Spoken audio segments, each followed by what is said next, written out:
പിന്നെ ഇന്ന് നമ്മുടെ ആ ബ്രോക്കർ സുധാകരൻ എന്നെ വന്നു കണ്ടിരുന്നു. വാവാച്ചിക്കൊരു ആലോചന. ഗവൺമെന്റ് കോളേജിലെ മാഷാണ്. അമ്മയും അച്ഛനും ഒക്കെ മാഷുമാരാണ്. ഒറ്റ മോൻ. കേട്ടിടത്തോളം നല്ല ആലോചനയാണ്. കഴിക്കുന്നതിനിടയിൽ അച്ഛൻ പറഞ്ഞതും എല്ലാവരുടെയും കണ്ണുകൾ അച്ഛന്റെ മുഖത്തേക്കായി. വാവാച്ചി ഒന്ന് ഞെട്ടി. അവളുടെ ഉള്ളൊന്ന് പിടഞ്ഞു. കൈകൾ വിറച്ചു. ഹൃദയത്തിനകത്ത് വല്ലാത്തൊരു വേദന പോലെ. കണ്ണുകൾ നിറഞ്ഞു വരാൻ തുടങ്ങുന്നത് പോലെ രണ്ടു കണ്ണുകളും നീറിപ്പുകഞ്ഞു. അച്ഛൻ ഇത് പറഞ്ഞതും വിഷ്ണു ആദ്യം നോക്കിയത് വാവാച്ചിയുടെ മുഖത്തേക്കാണ്. അവളുടെ ഇരിപ്പും ഭാവവും അവൻ കണ്ണെടുക്കാതെ നോക്കിയിരുന്നു. എവിടുന്നാ? അമ്മ ചോദിച്ചു. ആലത്തൂര്. സുധാകരേട്ടൻ പറഞ്ഞത് വെച്ച് നോക്കുമ്പോൾ നല്ല ആലോചനയാ. എന്തായാലും നമ്മൾ അന്വേഷിച്ചു നോക്കുമല്ലോ. നോക്കട്ടെ. നല്ലതാണെങ്കിൽ നമുക്ക് അങ്ങ് നടത്തിയേക്കാം അല്ലേ? അച്ഛൻ എല്ലാവരോടും എന്ന പോലെ ചോദിച്ചു. നല്ല ആലോചനയൊക്കെ ആയിരിക്കും. പക്ഷേ ഇവൾക്ക് അതിനുള്ള പ്രായമൊക്കെ ആയോ? അമ്മ ചോദിച്ചു. ഇവൾക്ക് 20 തുടങ്ങിയില്ലേ? ഞാനൊക്കെ കെട്ടിയത് 16-ലാ. ഇവളുടെ പ്രായത്തിൽ എനിക്ക് കുട്ടികൾ 2. മുത്തശ്ശി പറഞ്ഞു. അതൊക്കെ പണ്ട് അല്ലേ അമ്മേ? ഇപ്പോ അങ്ങനെയല്ല. മുത്തശ്ശി പറഞ്ഞതു കേട്ട് അവളുടെ അമ്മ പറഞ്ഞു. ഇന്ന് തന്നെ ഇവളെ കെട്ടിക്കണമെന്നല്ല. പക്ഷേ നല്ല ബന്ധമാണെങ്കിൽ ഒഴിവാക്കേണ്ടല്ലോ. കുട്ടിയുടെ ഭാഗ്യമാണെങ്കിലോ ഇത്. ആലോചിച്ചു നോക്കിയിട്ട് നല്ലതാണെങ്കിൽ ഉറപ്പിച്ചു വെക്കാം. എന്നിട്ട് പഠിത്തം കഴിഞ്ഞിട്ട് അങ്ങ് കല്യാണം നടത്താം. പിന്നെ അവനും അമ്മയും അച്ഛനും ഒക്കെ മാഷുമാരാണെന്നല്ലേ പറഞ്ഞേ? അതുകൊണ്ട് കുട്ടിയുടെ പഠിത്തം നിർത്തേണ്ടി വരില്ല. മുത്തശ്ശി പറഞ്ഞു. അവളുടെ അമ്മയൊന്നും പറയുന്നില്ല. കുട്ടിക്കളി കളിച്ചു നടക്കുന്ന മകളുടെ കല്യാണം പെട്ടെന്ന് കേട്ടതിൻ്റെ ഞെട്ടലാകാം. അച്ഛൻ എന്തോ ആലോചിക്കുകയാണ്. അമ്മ പറയുന്നതിലും കാര്യമുണ്ട്. നല്ല ബന്ധമാണെങ്കിൽ വെറുതെ ഒഴിവാക്കേണ്ടല്ലോ. വാവാച്ചിയുടെ ഭാഗ്യമായിരിക്കും ചിലപ്പോ ഇത്. നോക്കട്ടെ. അവരോട് എന്തായാലും ഒന്ന് വന്നു കാണാൻ പറയാം. എന്നിട്ട് ഇഷ്ടപ്പെട്ടെങ്കിൽ നമുക്കൊന്ന് ആലോചിച്ചു നോക്കാം. കല്യാണം ഇപ്പോൾ ഒന്നും വേണ്ട. ഉറപ്പിച്ചു വെക്കാം. എന്താ വിച്ചു നിന്റെ അഭിപ്രായം? ചോദിച്ചുകൊണ്ട് അച്ഛൻ വിച്ചുവിനെ ഒന്ന് നോക്കി. അവന്റെ കണ്ണുകൾ ഇപ്പോഴും വാവാച്ചിയുടെ മേലാണ്. അവൾ ഈ ലോകത്തൊന്നുമല്ലെന്ന് തോന്നിപ്പോകും അവളുടെ ഇരിപ്പും ഭാവവും കണ്ടാൽ. ഞാനല്ല, ആദ്യം വാവാച്ചിയോട് ചോദിക്കുക അച്ഛാ. അവളുടെ ഇഷ്ടം എന്താണെന്ന് അറിഞ്ഞിട്ട് അതുപോലെ ചെയ്യാം. അവളിൽ നിന്നും നോട്ടം മാറ്റാതെ തന്നെ അവൻ പറഞ്ഞു. അവൻ പറഞ്ഞത് കേട്ട് അച്ഛൻ വാവാച്ചിയെ ഒന്ന് നോക്കി. ഒരു നിമിഷം കൊണ്ട് അവളാകെ വല്ലാതെയായി പോയിട്ടുണ്ട്. കല്യാണമെന്ന് പെട്ടെന്ന് കേട്ടതിൻ്റെ ഞെട്ടലാകുമെന്ന് അയാൾക്ക് തോന്നി. വാവാച്ചി, മോൾ ഇങ്ങനെ പേടിക്കാതെ. നാളെ തന്നെ നിന്നെ അവന് പിടിച്ച് കെട്ടിച്ചു കൊടുക്കാനൊന്നും പോണില്ല. അച്ഛൻ അവരോട് വന്ന് കാണാൻ പറയട്ടെ. അച്ഛൻ അവളോട് ചോദിച്ചു. അവളൊന്നും പറയുന്നില്ല. വാവാച്ചി മോളെ. അച്ഛൻ അവളുടെ കയ്യിലൊന്ന് പതിയെ തൊട്ടുകൊണ്ട് വിളിച്ചു. കയ്യിലൊരു സ്പർശനം അറിഞ്ഞതും അവളൊരു ഞെട്ടലോടെ തല ഉയർത്തി നോക്കി. അച്ഛൻ അവരോട് വന്നു കാണാൻ പറയട്ടെ. അച്ഛൻ വീണ്ടും ചോദിച്ചു. അത് അച്ഛാ, എനിക്കിപ്പോൾ ഒരു കല്യാണം വേണ്ട. എനിക്ക് ഇനിയും പഠിക്കണം, ജോലി വാങ്ങണം. അവൾ തപ്പിത്തടഞ്ഞുകൊണ്ട് പറഞ്ഞു. അവളുടെ കണ്ണുകൾ നിറഞ്ഞിരുന്നു. അയ്യേ, അതിന് മോളെന്തിനാ ഇങ്ങനെ കരയുന്നേ? നമുക്ക് നോക്കിയിട്ട് നല്ലതാണെങ്കിൽ ഉറപ്പിച്ചു വെക്കാം. എന്നിട്ട് പഠിത്തം കഴിഞ്ഞിട്ട് അങ്ങ് കല്യാണം നടത്താം. അത്രയേ ഉള്ളൂ. പിന്നെ അവനും അമ്മയും അച്ഛനും ഒക്കെ മാഷുമാരല്ലേ? അപ്പോൾ അവർക്ക് നീ പഠിക്കുന്നതിൽ സന്തോഷമേ ഉണ്ടാവൂ. അതുകൊണ്ട് മോളെ പഠിത്തമൊന്നും നിർത്തേണ്ടി വരില്ല. എല്ലാം നമുക്ക് ചോദിക്കാം. എന്നിട്ടൊക്കെ കല്യാണം നടത്തൂ. എന്തായാലും സുധാകരേട്ടൻ നല്ലൊരു ബന്ധം പറഞ്ഞു തന്നതല്ലേ. വെറുതെയെങ്കിലും അവരൊന്ന് വന്ന് കണ്ടു പൊയ്ക്കോട്ടെ. നമ്മളായിട്ട് ഒരു മുടക്കം പറയണ്ട. അച്ഛൻ പറഞ്ഞു നിർത്തി. അത് അച്ഛാ. അവൾ എന്തോ പറഞ്ഞു വന്നതും അച്ഛൻ അവളെ തടഞ്ഞു. വെറുതെ അവരൊന്ന് വന്ന് കണ്ടോട്ടെ. അച്ഛൻ അങ്ങനെ പറഞ്ഞതും അവൾക്ക് പിന്നെയൊന്നും പറയാൻ കഴിഞ്ഞില്ല. എന്താ വിച്ചു, അവര് വന്നൊന്ന് കണ്ടു പോയിക്കോട്ടെ. നമ്മൾ വെറുതെ ഡിമാൻഡ് കളിച്ചെന്ന് വേണ്ടല്ലോ. അച്ഛൻ പറഞ്ഞു. തടസ്സം പറയാൻ അവന്റെ കയ്യിലൊന്നും ഉണ്ടായിരുന്നില്ല. അവര് വന്ന് കണ്ടോട്ടെ. പക്ഷേ ഇവൾക്ക് കൂടി ഇഷ്ടപ്പെടണം. എങ്കിലേ കല്യാണം നടക്കൂ.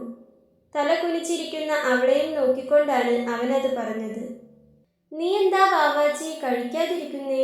ഇതും ആലോചിച്ചിരിക്കാതെ കഴിക്കി. ഒന്നും കഴിക്കാതെ ഇരിക്കുന്ന അവളെ കണ്ട് അമ്മ പറഞ്ഞു. അവൾ അമ്മയെ നോക്കി ഒന്ന് ചിരിച്ചെന്ന് വരുത്തി കഴിക്കാൻ ശ്രമിച്ചു. പക്ഷേ ഒരു വറ്റ് പോലും തൊണ്ടക്കുഴിയിൽ നിന്നും ഇറങ്ങില്ലെന്ന് അവൾക്ക് തോന്നി. ഹൃദയം വല്ലാതെ നോവുന്നുണ്ട്. ഒന്ന് പൊട്ടിക്കരയണമെന്ന് പോലും അവൾക്ക് തോന്നിപ്പോയി. ഇന്നോ ഇന്നലെയോ തുടങ്ങിയ ഇഷ്ടമല്ല, വർഷങ്ങൾ പഴക്കമുണ്ട്. പെട്ടെന്നൊരു ദിവസം ആ ആൾക്ക് പകരം വേറൊരാൾ ആ സ്ഥാനത്തേക്ക് വരുന്നത് അവൾക്ക് ചിന്തിക്കാൻ പോലും ആകുന്നതായിരുന്നില്ല. വാവാച്ചി, നിനക്ക് മതിയോ? മതിയെങ്കിൽ എഴുന്നേറ്റോ? വെറുതെ പ്ലേറ്റിൽ വിരലിട്ട് കളിക്കുന്ന അവളെ കണ്ട് വിച്ചു പറഞ്ഞു. അവൾ അവനെ നോക്കി മതിയായെന്ന് തലയാട്ടിക്കൊണ്ട് എഴുന്നേറ്റു. പാത്രവും പിടിച്ച് എഴുന്നേൽക്കാൻ ഒരുങ്ങിയവളെ വിച്ചു തടഞ്ഞു. അതവിടെ വെച്ചേക്ക്. എന്തേലും പഠിക്കാനുണ്ടെങ്കിൽ പഠിക്ക്. ഇല്ലേൽ ചെന്ന് കിടന്നോ. അവൻ പറഞ്ഞതും അവൾ പ്ലേറ്റ് അവിടെ വെച്ച് എഴുന്നേറ്റ് വാഷ് ബേസിനരികിലേക്ക് നടന്നു. കൈ കഴുകിയ ശേഷം അവൾ ആരെയും നോക്കാതെ മുറിയിലേക്ക് നടന്നിരുന്നു. അവരുടെ മുൻപിൽ വെച്ച് സാവധാനം കോണിപ്പടി കയറിയ അവൾ പകുതിക്ക് ശേഷം വേഗത്തിൽ പടികൾ ഓടിക്കയറി. എത്രയും പെട്ടെന്ന് മുറിയിലെത്തണം. അതുവരെയും പിടിച്ചു വെച്ചിരുന്ന കരച്ചിലൊന്ന് പൊട്ടിക്കരഞ്ഞു തീർക്കണം. മുറിയിലെത്തിയതും അവൾ കട്ടിലിലേക്ക് വീണ് പൊട്ടിക്കരഞ്ഞു. കണ്ണുകൾ നിറഞ്ഞൊഴുകി. അമലിന്റെ മുഖം മാത്രമായിരുന്നു അവളുടെ മനസ്സിൽ. എന്തിനാ എന്നെ വേണ്ടെന്ന് പറഞ്ഞേ? എനിക്കറിയാം അമലേട്ടന് എന്നെ ഇഷ്ടമാണെന്ന്. പിന്നെ എന്താ അത് സമ്മതിച്ചു തന്നാൽ? എനിക്ക് അത്രയും ഇഷ്ടമുള്ളത് കൊണ്ടല്ലേ?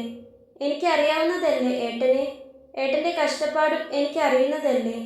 ഒന്നിനും വേണ്ടിയും ഞാൻ ബുദ്ധിമുട്ടിക്കില്ലല്ലോ. എന്നോടൊന്ന് ചിരിച്ചാൽ, എന്നോടൊന്ന് മിണ്ടിയാൽ മാത്രം മതിയല്ലോ. എല്ലാം ശരിയാകുന്നത് വരെ കാത്തിരിക്കി എന്നൊന്ന് പറഞ്ഞാൽ മതിയല്ലോ. എത്ര വേണമെങ്കിലും ഞാൻ കാത്തിരിക്കാലോ. എന്താ കാരണം? അവൾ സ്വയം ചോദിച്ചു. പെട്ടെന്നാണ് അവൾക്ക് വിഷ്ണുവിന്റെ മുഖം ഓർമ്മ വന്നത്. ഏട്ടനെ ഓർത്താവുമോ ഇനി അമലേട്ടൻ തന്നെ കണ്ടില്ലെന്ന് നടിക്കുന്നത്? അവളൊരു നിമിഷം ഓർത്തുപോയി. അവർ തമ്മിൽ വലിയ കൂട്ടാണ്. കൂട്ടുകാരന്റെ കൂടെ നടന്ന് കൂട്ടുകാരന്റെ പെങ്ങളെ തന്നെ സ്നേഹിച്ചെന്നറിഞ്ഞാൽ വിച്ചേട്ടൻ എന്തെങ്കിലും പറയുമെന്ന് കരുതിയാവോ? പക്ഷേ തന്റെ ഏട്ടൻ പാവമല്ലേ? ഏട്ടന് മനസ്സിലാവുമല്ലോ. പിന്നെ എന്താ? എന്തൊക്കെയോ സങ്കടങ്ങൾ പറഞ്ഞുകൊണ്ട് അവൾ കരഞ്ഞുകൊണ്ടിരുന്നു. അവൾക്ക് ഒന്നും ചെയ്യാൻ പറ്റാത്ത അവസ്ഥയായിരുന്നു. എപ്പോഴോ അറിയാതെ സ്നേഹിച്ചു പോയി എന്നൊരു തെറ്റ് മാത്രമേ ചെയ്തിട്ടുള്ളൂ. ആരോടും പറയാനില്ല. സ്നേഹിക്കുന്നവനോട് പറയാൻ പറ്റില്ല. പറഞ്ഞിട്ട് കാര്യമില്ല. തൻ്റെ ഏട്ടനോടും പറയാൻ പറ്റില്ല. മറക്കാനും സ്വന്തമാക്കാനും പറ്റാതെ അവൾ തീച്ചൂളയിൽ എന്നോണം പൊള്ളിപ്പിടഞ്ഞു. അവൾക്ക് അവനെ ഒന്ന് കാണണമെന്ന് തോന്നി. എന്തോ ഓർത്തവൾ പെട്ടെന്ന് എഴുന്നേറ്റു. നിറഞ്ഞ കണ്ണുകൾ രണ്ടും അമർത്തി തുടച്ചു. അലമാര തുറന്ന് ഏറ്റവും ഉള്ളിലായി വെച്ചിരിക്കുന്ന ഒരു കുഞ്ഞു ബോക്സ് അവൾ കയ്യിലെടുത്തു. അത് ലോക്കാണ്. അതിന്റെ താക്കോൽ വേറൊരു ബോക്സിൽ ഇട്ടുവെച്ചിട്ടുണ്ട്. അതെടുത്ത് അവൾ ആ ബോക്സ് തുറന്നു. അതിനുള്ളിൽ ഒരു പാസ്പോർട്ട് സൈസ് ഫോട്ടോ മാത്രമാണുള്ളത്. ആ ഫോട്ടോ അവൾ കയ്യിലെടുത്തു. അമലിന്റെ ഫോട്ടോ. നേർത്തൊരു പുഞ്ചിരി ആ ചുണ്ടിൽ പറ്റിപ്പിടിച്ചു നിൽപ്പുണ്ട്. അവൻ +2 പഠിക്കുമ്പോൾ എടുത്ത ഫോട്ടോയാണ്. അതിലേക്ക് തന്നെ നോക്കി നിൽക്കുമ്പോൾ അവളുടെ കണ്ണുകൾ വീണ്ടും നിറഞ്ഞു. എന്നെ വേണ്ടേ? അവൾ ചോദിച്ചു പോയി. അവളുടെ ചൂടുള്ള കണ്ണുനീർ ആ ഫോട്ടോയിൽ വന്നു വീണുകൊണ്ടിരുന്നു. വിഷ്ണുവിനും അധികമൊന്നും കഴിക്കാൻ പറ്റിയില്ല. അവനും മതിയാക്കി എഴുന്നേറ്റു. അതവിടെ വെച്ചേക്ക് വിച്ചു. അവന്റെയും അവളുടെയും പ്ലേറ്റ് എടുത്ത് എഴുന്നേറ്റ അവനെ കണ്ട് അമ്മ പറഞ്ഞു. സാരല്ല, ഞാൻ കഴുകിക്കോളാം. പറഞ്ഞുകൊണ്ട് പാത്രമെടുത്ത് അവൻ അടുക്കളയിലേക്ക് നടന്നു. രണ്ടാൾക്കും കല്യാണക്കാരും പറഞ്ഞത് അത്ര ഇഷ്ടായിട്ടില്ലെന്ന് തോന്നുന്നു. എന്നും ഇങ്ങനെ വഴക്കുകൂടി നടന്നാൽ മതിയോ? അടുക്കളയിലേക്ക് നടന്നു പോകുന്ന വിച്ചുവിനെ കണ്ട് അച്ഛൻ പറഞ്ഞു. ഏട്ടനും പെങ്ങൾക്കും പിരിഞ്ഞു നിൽക്കുന്നതിനെ പറ്റിയുള്ള സങ്കടമാണെന്നേ അവർ കരുതിയുള്ളൂ. അമ്മേ, അവള് കിടന്നോട്ടെ. അവളെ വിളിക്കേണ്ട. പെട്ടെന്ന് കല്യാണമെന്ന് കേട്ട ടെൻഷൻ ഉണ്ടാകും. അച്ഛ, ഞാനും ഒന്ന് കിടക്കട്ടെ. മുത്തശ്ശി, ഗുഡ് നൈറ്റ്. എല്ലാവരോടും പറഞ്ഞ് അവൻ മുകളിലേക്ക് കയറി. അവളുടെ മുറിക്ക് മുൻപിലെത്തിയ അവനൊന്ന് നിന്നു. വാതിൽ അടഞ്ഞു കിടപ്പാണ്. അകത്തേക്ക് ചെല്ലണോ ചെല്ലേണ്ടേ എന്നവൻ ഒരു നിമിഷം സംശയിച്ചു. അല്പം നേരം അവിടെ നിന്ന ശേഷം അവൻ പതിയെ അവന്റെ മുറിയിലേക്ക് നടന്നു. അല്പം സമാധാനം കിട്ടാൻ വേണ്ടിയാണ് ഇവിടേക്ക് വന്നത്. എന്നിട്ട് ഉള്ള സമാധാനം കൂടി പോയിരിക്കുന്നു. അവൻ അല്പം സമയം ജനവാതിലിനോരം ചെന്ന് പുറത്തേക്ക് നോക്കി നിന്നു. നല്ല തണുത്ത കാറ്റ് അകത്തേക്ക് വരുന്നുണ്ട്. പക്ഷെ അത് അവന്റെ മനസ്സിനെ തണുപ്പിക്കുന്നില്ല. എന്തൊക്കെയോ സംശയങ്ങൾ അവന്റെ ഉള്ളിൽ കിടന്ന് കളിക്കുന്നുണ്ട്. പക്ഷെ ഒന്നിനും വ്യക്തമായൊരു ഉത്തരം കിട്ടുന്നില്ല. ആ ചോദ്യങ്ങൾക്ക് ഉത്തരം കിട്ടിയാൽ മാത്രമേ ഇപ്പോഴുള്ള ചോദ്യങ്ങൾക്കും ഉത്തരം കണ്ടെത്താനാകൂ. അവനൊന്ന് തല കുടഞ്ഞു പോയി. അവൻ മേശപ്പുറത്തേക്ക് നോക്കി. ചെയ്തു തീർക്കാനുള്ള വർക്ക് പെൻഡിംഗ് ആണ്. ഇത് ചെയ്യാതിരുന്നാൽ അടുത്ത തലവേദന ഓഫീസിൽ നിന്നായിരിക്കും. അവൻ ഫയലുകളും ലാപ്പും എടുത്ത് ജോലി ചെയ്തു തുടങ്ങി. ചെയ്യാനുള്ളതെല്ലാം ഒരുവിധം ഒതുക്കി കഴിഞ്ഞപ്പോഴേക്കും സമയം വൈകി. അവൻ ലാപ്പ് അടിച്ചു വെച്ച് ഒന്ന് മൂടി നിവർന്നു. സമയം നോക്കിയപ്പോൾ 12 മണി. അവൻ എഴുന്നേറ്റ് പതിയെ വാവാച്ചിയുടെ മുറിയിലേക്ക് നടന്നു. വാതിൽ ഇപ്പോഴും അടഞ്ഞു കിടപ്പാണ്. അവൻ പതിയെ ഒന്ന് തള്ളി നോക്കിയപ്പോൾ അത് തുറന്നു വന്നു. മുറിയിലെ വെളിച്ചം കെടുത്തിയിട്ടില്ല. അവൾ കട്ടിലിൽ ഒരു വശത്തേക്ക് തിരിഞ്ഞു കിടക്കുന്നുണ്ട്. അവൻ അവൾക്കരികിൽ ചെന്നിരുന്നു. പതിയെ അവളെ ഒന്ന് നോക്കി. ഉറങ്ങിപ്പോയി. പാവം. അവളുടെ മുഖത്തേക്ക് നോക്കുമ്പോൾ തന്നെ അറിയാം ഒത്തിരി കരഞ്ഞിട്ടുണ്ട്. കൺപോളകൾ കരഞ്ഞു വീർത്തിരിക്കുന്നു. മുഖമാകെ കണ്ണീര് ഒലിച്ചിറങ്ങിയ പാട്. അവനെന്തോ അവളെ അങ്ങനെ കണ്ടപ്പോൾ വല്ലാത്ത വേദന തോന്നി. അവൻ അവളുടെ മുടിയിലൂടെ പതിയെ തലോടി കൊടുത്തു. പിന്നെ എഴുന്നേൽക്കാൻ പോകുമ്പോഴാണ് അവൻ അവളുടെ കൈയിലേക്ക് നോക്കിയത്. ആ കൈ മുറുക്കെ ചുരുട്ടി പിടിച്ചിരിക്കുന്നു. അവന്റെ കണ്ണുകൾ ഒന്ന് ചുരുങ്ങി. അവൻ പതിയെ അവളുടെ വിരലുകൾ നിവർത്താൻ നോക്കി. ആദ്യം ആ കൈയിൽ തൊട്ടതും അവൾ ആ കൈ ഒന്നുകൂടി മുറുക്കി പിടിച്ചു. അവൻ പതിയെ അവളുടെ കയ്യിൽ നിന്നും കൈയെടുത്തു. ഒരു 2 നിമിഷത്തിനു ശേഷം അവൻ വീണ്ടും പതിയെ അവളെ ഉണർത്താതെ അവളുടെ കൈ വിടർത്തി. കൈ തുറന്നു വന്നതും ആ ഉള്ളം കൈയിൽ ഇരിക്കുന്ന ഫോട്ടോ കണ്ട് അവൻ ഞെട്ടിയില്ല. അവളുടെ കണ്ണീര് വീണു നനഞ്ഞ അമലിന്റെ ആ ഫോട്ടോയിൽ നിന്ന് തന്നെ അവന്റെ ആദ്യ സംശയത്തിനുള്ള ഉത്തരം കിട്ടിയിരിക്കുന്നു. ഇനിയും ചോദ്യങ്ങളുണ്ട്. അവയ്ക്കെല്ലാം ഉത്തരങ്ങളും വേണം. എങ്കിലും ഏറ്റവും ആദ്യമായി കിട്ടേണ്ട ഉത്തരം കിട്ടിയിരിക്കുന്നു. അവൾക്ക് അമലിനെ ഇഷ്ടമാണ്. ഇനി അറിയേണ്ടത് അവന് അവളെ ഇഷ്ടമാണോ, അവർ തമ്മിൽ സ്നേഹിക്കുന്നുണ്ടോ എന്നാണ്. അവൻ അവളുടെ കയ്യിലെ ആ ഫോട്ടോയിലേക്കൊന്ന് സൂക്ഷിച്ചു നോക്കി. അന്ന് പരീക്ഷയ്ക്ക് കൊടുക്കാൻ വേണ്ടി എടുത്ത ഫോട്ടോ ആണ്. ഫോട്ടോ സ്റ്റുഡിയോയിൽ നിന്നും വാങ്ങിയത് താനായിരുന്നു. തിരിച്ചവനെ ഏൽപ്പിക്കാൻ നോക്കിയപ്പോൾ അതിൽ 3 ഫോട്ടോ മാത്രമേ ഉണ്ടായിരുന്നുള്ളൂ. സ്റ്റുഡിയോയിലെ ചേട്ടന് എന്തോ തെറ്റ് പറ്റിയതാകും എന്ന് കരുതി. അന്ന് പിന്നെ ഒരു ഫോട്ടോ അധികം കിട്ടിയിട്ടും പ്രത്യേകിച്ചും കാര്യമൊന്നുമില്ലാത്തതിനാൽ സ്റ്റുഡിയോയിൽ ചെന്ന് ചോദിക്കാനും വിട്ടുപോയി. അമലാണെങ്കിൽ ചോദിക്കാൻ വലിയ ഉത്സാഹവും അന്ന് കാണിച്ചില്ല. ഒരുപക്ഷെ ഫോട്ടോ എവിടെയാണ് നഷ്ടപ്പെട്ടതെന്ന് അവന് മനസ്സിലായിരിക്കണം. വിഷ്ണു ഒന്ന് നെടുവീർപ്പിട്ടു. അവളെ ഒന്നുകൂടി നോക്കി നെറ്റിയിലേക്ക് വീണുകിടക്കുന്ന ആ മുടിയെല്ലാം ഒന്ന് മാടി ഒതുക്കി വെച്ച ശേഷം അവൻ തിരിഞ്ഞു നടന്നു.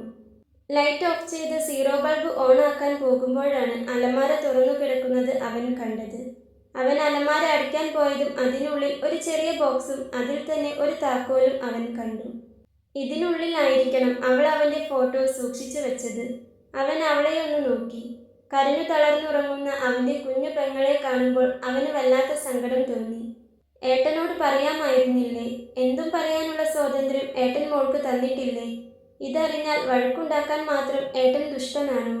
നീയും അമലും എനിക്ക് ഒരുപോലെ തന്നെയല്ലേ? അവൻ മൗനമായി അവളോട് ചോദിച്ചു. അലമാര അടച്ചില്ല. അതേപോലെ തന്നെ തുറന്നു കിടന്നു. മുറിയിൽ നിന്നും പുറത്തേക്ക് നടക്കുമ്പോൾ അവളുടെ കയ്യിലെ അമലിന്റെ ഫോട്ടോയിലേക്ക് അവൻ ഒന്നുകൂടി നോക്കി. പിന്നെ ലൈറ്റ് ഓഫ് ചെയ്ത് സീറോ ബൾബ് ഓണാക്കി വാതിൽ ചാരി വെച്ച് അവൻ പുറത്തേക്ക് നടന്നു. മുറിയിലെത്തിയ അവൻ ആകെ അസ്വസ്ഥനായിരുന്നു. എന്തു ചെയ്യും എന്നറിയാത്തൊരു അവസ്ഥ. അമലിനെ ഇവിടെ എല്ലാവർക്കും ഇഷ്ടമാണ്. പക്ഷേ ഇന്ന് വന്ന ഗവൺമെന്റ് കോളേജിലെ മാഷിന്റെ ആലോചനയ്ക്ക് മുൻപിൽ സ്നേഹവും ബന്ധവും എല്ലാം മറക്കും. മകൾ നല്ലൊരു രീതിയിൽ ജീവിക്കണമെന്ന് തന്നെയായിരിക്കില്ലേ എല്ലാ മാതാപിതാക്കളും ആഗ്രഹിക്കുന്നത്? അവരെയും കുറ്റം പറയാൻ പറ്റില്ല. എല്ലാം അറിയുമ്പോൾ എൻ്റെ കൂടെ നടന്ന് വാവാച്ചി അമൽ വളച്ചെടുത്തു എന്നായിരിക്കും പറയുന്നുണ്ടാവുക. എല്ലാ കുറ്റവും അമലിൻ്റെ പേർക്കായിരിക്കും. അമലിനെ മറ്റാരേക്കാളും നന്നായി തനിക്കറിയാം. നിന്നു തിരിയാൻ നേരമില്ലാതെ കഷ്ടപ്പെടുകയാണ് അവൻ. ആ അവനെക്കുറിച്ച് കുറ്റം പറയുന്നത് മാത്രം തനിക്ക് സഹിക്കാനാവില്ല. എൻ്റെ ഊഹം ശരിയാണെങ്കിൽ വാവാച്ചി അവനോട് ഇഷ്ടമാണെന്ന് പറഞ്ഞിട്ടുണ്ടാകണം. ഉള്ളിൽ ഇഷ്ടമുണ്ടായിട്ടും അവനത് കണ്ടില്ലെന്ന് നടിച്ചിട്ടുണ്ടാകും. അതിനുശേഷമായിരിക്കും അവൻ ഇവിടേക്കുള്ള വരവ് നിർത്തിയത്. ഇന്ന് അവൻ്റെ മുഖത്ത് കണ്ട വെല്ലായ്മയും ഒരുപക്ഷെ ഈ കല്യാണക്കാര്യം അവൻ എങ്ങനെയെങ്കിലും അറിഞ്ഞതുകൊണ്ടാകാം. ആകെ തകർന്നതുപോലെ നിന്ന അമലിനെ വിഷ്ണുവിന് ഓർമ്മ വന്നു. എന്തു ചെയ്യും? എന്താണ് ഇതിനൊരു പോംവഴി? അവൻ ആലോചിച്ചു. പക്ഷെ എന്തിനും ഈ 2 പേരും അവരുടെ മനസ്സിലുള്ളതൊന്ന് തുറന്നു പറയണ്ടേ? അവൻ നെറ്റിയിലൂടെ വിരൽ ഓടിച്ചുകൊണ്ടിരുന്നു. അപ്പോഴാണ് അവന്റെ നോട്ടം മേശപ്പുറത്തിരിക്കുന്ന ആ പുസ്തകത്തിലേക്ക് നീണ്ടത്. അവനത് കൈനീട്ടിയെടുത്തു. മഞ്ഞ്. MT വാസുദേവൻ നായർ. ഒരുവളുടെ മുഖം അവന്റെ ഉള്ളിലേക്ക് ഓടിയെത്തി. ഒരു തണുത്ത കാറ്റ് ഉള്ളാകെ വീശിയതുപോലെ. അവൻ പതിയെ ആ പുസ്തകം മറിച്ചു നോക്കി. അടിവരയിട്ട് വെച്ചിരിക്കുന്ന ആ വരികളിൽ വീണ്ടും അവന്റെ കണ്ണുടക്കി. എനിക്ക് നിങ്ങളെ ഇഷ്ടമാണ്. കാരണമൊന്നുമില്ല. ഓ, പരിഭ്രമിക്കാനൊന്നുമില്ല. വഴിയിൽ തടഞ്ഞു നിർത്തില്ല. പ്രേമലേഖനം എഴുതില്ല. ഒന്നും ചെയ്യില്ല. ഒരു ബന്ധവും സങ്കല്പിക്കാതെ വെറുതെ എനിക്ക് നിങ്ങളെ ഇഷ്ടമാണ്. ഇത്തവണ അത് വായിച്ചപ്പോൾ അവൻ്റെ ഉള്ളിലേക്ക് ഓടി വന്നത് ഇഷ്ടം ഉള്ളിലൊതുക്കി നേരി നേരി കഴിയുന്ന രണ്ടുപേരുടെ മുഖമായിരുന്നു. ഒന്ന് തൻ്റെ ഓമന പെങ്ങളും രണ്ട് തൻ്റെ ഏറ്റവും അടുത്ത ആത്മസുഹൃത്തും. അവൻ എന്തോ ആലോചിച്ച ശേഷം ഫോണെടുത്ത് അമലിൻ്റെ നമ്പറിലേക്ക് ഡയൽ ചെയ്തു. വിഷ്ണുവിൻ്റെ കോൾ ഈ സമയം കണ്ടതും അമലിനെന്തോ ഒരു അപായസൂചന തോന്നി. പ്രത്യേകിച്ചും ഇന്ന് സുധാകരേട്ടൻ പറഞ്ഞ കാര്യം ഓർമ്മയുള്ളതുകൊണ്ട് തന്നെ. ഇനി അവൾ എന്തെങ്കിലും വീട്ടുകാരോട് പറഞ്ഞു കാണുമോ എന്നൊരു പേടിയും. എങ്കിലും കട്ടാകുന്നതിന് മുൻപ് തന്നെ അമൽ കോൾ എടുത്തു. എന്താ വിച്ചു ഈ നേരത്ത്? അമൽ ചോദിച്ചു. ഒന്നുമില്ലടാ, നീ എവിടെയാ, വീട്ടിലാണോ? പ്രത്യേകിച്ച് ഭാവമാറ്റമൊന്നുമില്ലാതെ തന്നെ വിഷ്ണു ചോദിച്ചു. അല്ല, റെയിൽവേ സ്റ്റേഷൻ, ഓട്ടമുണ്ട്, അമൽ പറഞ്ഞു. എപ്പോഴാ വീട്ടിലേക്ക്? നേരം വെളുക്കും, നാളെ ഞായറാഴ്ചയല്ലേ. അല്ല, നീ എന്താ വിളിച്ചേ? അത് ചോദിക്കുമ്പോൾ മാത്രം അമലിൻ്റെ ശബ്ദമൊന്ന് വിറച്ചിരുന്നു. അത് വിഷ്ണുവിനും മനസ്സിലായിരുന്നു. ഒന്നുമില്ലടാ, ഇന്ന് വൈകിട്ട് നിന്നെ അങ്ങനെ കണ്ടപ്പോൾ മുതൽ എന്തോ പോലെ. നീ ഓക്കെ അല്ലേ? കുഴപ്പമൊന്നുമില്ലല്ലോ? വിഷ്ണു ചോദിച്ചു. അപ്പോഴാണ് അമലിൻ്റെ ശ്വാസം നേരെ വീണത് തന്നെ. വിഷ്ണുവിൻ്റെ ശബ്ദം മാറുന്നതോ അവൻ തന്നെ വെല്ലായ്മയോടെ നോക്കുന്നതോ അമലിന് സഹിക്കില്ല. അമലിന് അത്രയും ജീവനാണ് വിഷ്ണു. അതിനേക്കാൾ ജീവനാണ് അവൻ്റെ പെങ്ങൾ. പക്ഷേ ആ സ്നേഹം ഉള്ളിലൊളിപ്പിക്കാൻ മാത്രമേ അവന് നിവർത്തിയുള്ളൂ. ഇല്ലടാ, അമൽ പറഞ്ഞു. അവൻ്റെ കണ്ണുകൾ നിറഞ്ഞിരുന്നു ആ സമയം. വരിക്കാശ്ശേരി വരെ ഒന്ന് പോകണം, പോകാൻ പറ്റുമോ? ഒരു ഫാമിലി വന്ന് അമലിനോട് ചോദിച്ചു. വിഷ്ണുവും കേട്ടിരുന്നു അത്. എടാ വിച്ചു, ഞാൻ വിളിക്കാം, ഒരു ഓട്ടം വന്നിട്ടുണ്ട്. അമൽ പറഞ്ഞതും വിഷ്ണു ശരിയെന്നും പറഞ്ഞു വെച്ചു. ഫോൺ വെച്ചു കഴിഞ്ഞതും വിഷ്ണു ഒന്ന് നെടുവീർപ്പിട്ടു. ഉറക്കമൊഴിച്ച് ഓട്ടോ ഓടിക്കുന്ന അമലിനെ കൂടി ആലോചിച്ചപ്പോൾ വിഷ്ണുവിൻ്റെ ഉറക്കം പാടെ നഷ്ടപ്പെട്ടിരുന്നു അന്ന്. പിറ്റേന്ന് ഉറക്കമെഴുന്നേറ്റ വാവാച്ചി കണ്ണും തുറന്ന് അല്പം സമയം കിടന്നു. പെട്ടെന്ന് എന്തോ ഓർത്ത് ഞെട്ടിയതുപോലെ അവൾ വേഗത്തിൽ കട്ടിലൊന്നാകെ തിരഞ്ഞു. തലയണയ്ക്കരികിൽ നിന്നും അമലിൻ്റെ ഫോട്ടോ കിട്ടി. അവൾ അത് വേഗം കയ്യിലെടുത്തുകൊണ്ട് ചുറ്റും നോക്കി. വാതിൽ ഇന്നലെ അടച്ചതുപോലെ തന്നെ അടഞ്ഞു കിടപ്പുണ്ട്. അലമാരയും തുറന്നു വെച്ചതുപോലെ തന്നെ. അപ്പോൾ ആരും ഇങ്ങോട്ടേക്ക് വന്നിട്ടില്ല. അവൾക്ക് സമാധാനം തോന്നി. അവൾ ആ ഫോട്ടോയിലേക്കൊന്ന് നോക്കി. പിന്നെ അത് പതിയെ നെഞ്ചോട് ചേർത്ത് പിടിച്ചു. ഹൃദയം വീണ്ടും വേദനിക്കാൻ തുടങ്ങിയിരിക്കുന്നു. കണ്ണുകൾ നിറഞ്ഞു വരുന്നുണ്ട്. അവൾ ഫോട്ടോ ഉള്ളംകൈയിൽ വെച്ച് അതിലേക്ക് തന്നെ നോക്കി. സാരില്ല, എല്ലാം ശരിയാകും. എനിക്കറിയാലോ എന്നെ ഇഷ്ടാണെന്ന്. അതുവരെ എത്ര കാലം വേണമെങ്കിലും ഞാൻ കാത്തിരുന്നോളാം. ആ ഫോട്ടോയിലേക്ക് നോക്കി അവൾ മൗനമായി പറഞ്ഞു. പിന്നെ ആ ഫോട്ടോ ആ കുഞ്ഞു ബോക്സിൽ വെച്ച് താക്കോലിട്ട് പൂട്ടി ആരും കാണാത്തതുപോലെ അലമാരയിലെ ഉള്ളിലെ അറയിൽ ഏറ്റവും ഉള്ളിലേക്കായി നീക്കി വെച്ചു. കണ്ണാടിക്ക് മുൻപിൽ വന്നു നിന്നപ്പോൾ അവളുടെ കോലം കണ്ട് അവൾക്ക് തന്നെ വല്ലാതെയായി. ദൈവമേ, ഈ കോലത്തിൽ ഞാൻ എങ്ങനെ താഴെ പോകും? അവൾ കരഞ്ഞു കരഞ്ഞ് വീർത്തു വന്നിരിക്കുന്ന കൺപോളകളിലൂടെ വിരലോടിച്ചു. പിന്നെ ഒന്നും ആലോചിച്ചില്ല. കുളിച്ചു മാറ്റാനുള്ള ഡ്രസ്സും എടുത്ത് താഴേക്ക് നടന്നു. ഹാളിലൊന്നും ആരുമില്ല. അത്രയും സമാധാനം. ഉമ്മറത്തു കൂടെ പോയാൽ ഈ സമയം അച്ഛൻ അവിടെ പത്രവും വായിച്ചിരിപ്പുണ്ടാവും. കരഞ്ഞത് എന്തിനാണെന്ന് ചോദിച്ചാൽ എന്തു പറയും? ഈ കാര്യത്തിൽ അമ്മയോട് എന്തെങ്കിലും പറഞ്ഞ് പിടിച്ചു നിൽക്കാം. അച്ഛനോട് അത് പറ്റില്ല. അതുകൊണ്ട് തന്നെ അവൾ അടുക്കളയിലേക്ക് നടന്നു. അടുക്കളയിൽ അമ്മ മാത്രമേ ഉള്ളൂ. ദോശ ചുടുന്നതുകൊണ്ട് അങ്ങോട്ട് തിരിഞ്ഞാണ് നിൽക്കുന്നത്. ആ സമയം കൊണ്ട് അവൾ അടുക്കള വഴി പിറകുവശത്തേക്കിറങ്ങി.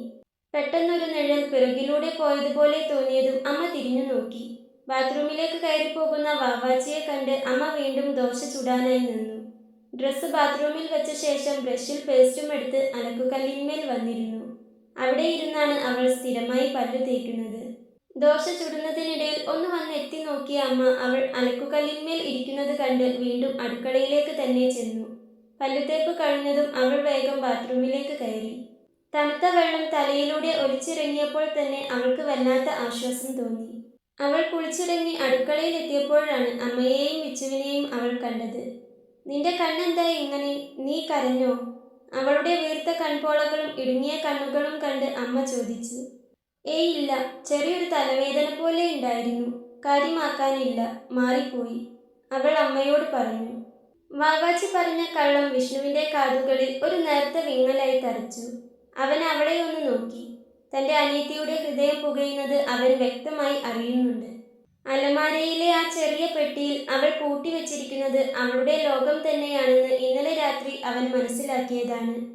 തലവേദനയാണെങ്കിൽ ഒരു ചായ കുടിക്കി, എന്നിട്ട് പോയി കുറച്ചു നേരം കൂടി കിടന്നു. മാറിയില്ലേ നമുക്ക് ഡോക്ടറെ കാണാം, വിഷ്ണു ശാന്തമായി പറഞ്ഞു.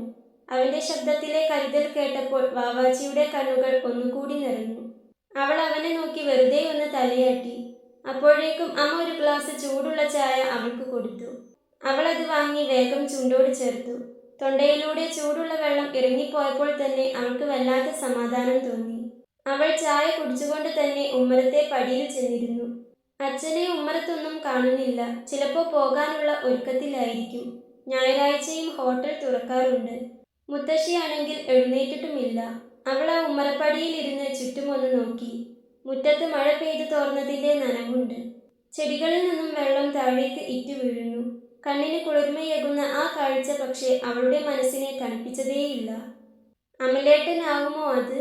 ദൂരെ എവിടെ നിന്നോ ഒരു ബൈക്കിന്റെ ശബ്ദം കേട്ടതും അവളുടെ മനസ്സ് അറിയാതെ ചോദിച്ചു പോയി. ഓരോ തവണ ബൈക്കിന്റെ ശബ്ദം കേൾക്കുമ്പോഴും അവളൊന്ന് പിടയും. തന്റെ പ്രാണനായിരിക്കുമോ അതെന്ന് ആലോചിച്ച്. രാത്രിയിലെ ഓട്ടം കഴിഞ്ഞ് പുലർച്ചയ്ക്ക് എപ്പോഴോ ആയിരുന്നു അമൽ വന്ന് കിടന്നത്. ഉറക്കമില്ലാത്ത രാത്രിയുടെ ക്ഷീണം അവന്റെ കണ്ണുകളിൽ ഉണ്ടായിരുന്നു. അപ്പോഴും അവന്റെ ചിന്ത അവളെക്കുറിച്ചായിരുന്നു. സുധാകരേട്ടൻ പറഞ്ഞ ആലോചന, ഗവൺമെന്റ് കോളേജിലെ മാഷ്. വാവാച്ചിക്ക് അത് നന്നായി ചേരും. തന്റെ കൂടെ വന്നാൽ അവൾക്ക് കഷ്ടപ്പാടുകൾ മാത്രമേ ഉണ്ടാകൂ. അവൾക്ക് നല്ലതേ വരാൻ പാടുള്ളൂ. അതിന് താനൊരു തടസ്സമാകരുത്. അവൻ അവന്റെ മനസ്സിനെ പറഞ്ഞു പഠിപ്പിച്ചുകൊണ്ടിരുന്നു. പക്ഷെ അവൾ മറ്റൊരാളുടേതാകുന്നത് ഓർക്കുമ്പോൾ തന്നെ നെഞ്ചു പറയുന്നു, ഉള്ളം വിങ്ങുന്നു, കണ്ണു നിറയുന്നു, തളർന്നു പോകുന്നു. രാവിലെ വിച്ചുവും വാവാച്ചിയും കൂടി ഹാളിലിരുന്ന് ദോശ കഴിക്കുകയാണ്.